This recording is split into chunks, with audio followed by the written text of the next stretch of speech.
Hello guys! Welcome to my vlog. Welcome to Jesus. Today guys, tayo po ay magpiprito ng galunggong.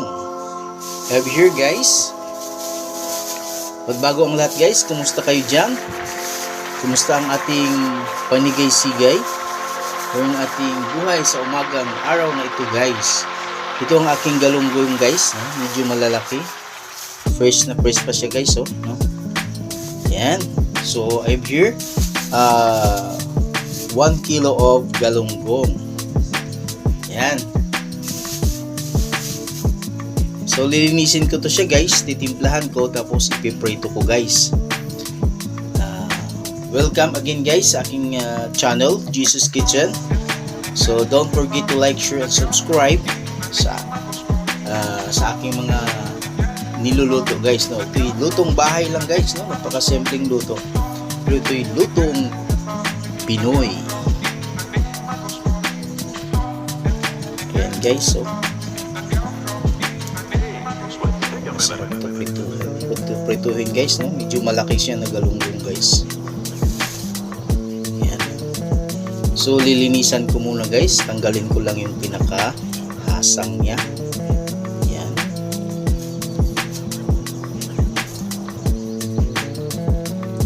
So ito guys, malinis na guys, no.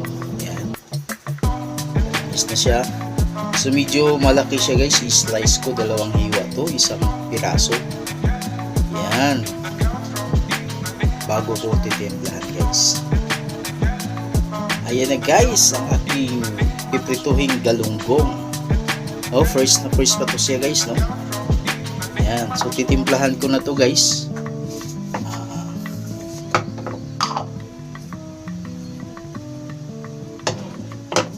Asin lang siya guys, no. Salt. Yan.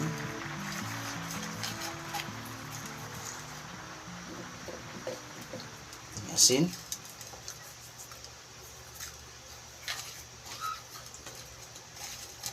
Then I add a little bit of suka guys, no, yung panamnam sa ating piniritong galunggong. Kunting suka lang guys, no, para magti-twist yung suka at saka asin, no. Yan. So steam muna natin to ng ilang minuto. It's about 30 minutes guys. Yan. Mamaya ipiprito na natin to guys. Okay guys, don't forget to like, share, and subscribe sa aking channel, Jesus Kitchen. Okay guys, ito na yung ating naibabad na ng suka at asin guys, no, yung ating galunggong. So piprito na natin to ngayon. It's about an hour na nakababad siya guys. Yan. Ito na guys.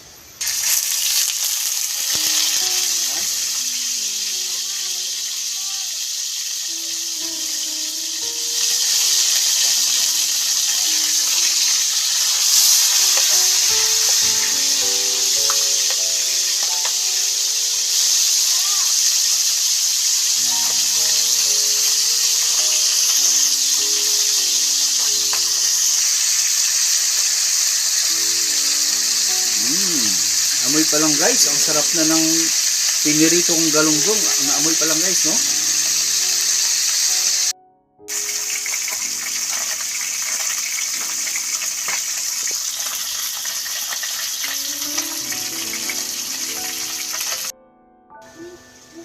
Okay guys, ito na ang ating piniritong galunggong with matching pipino and kamatis guys. Yan. Tingnan nyo guys. Yummy yummy guys.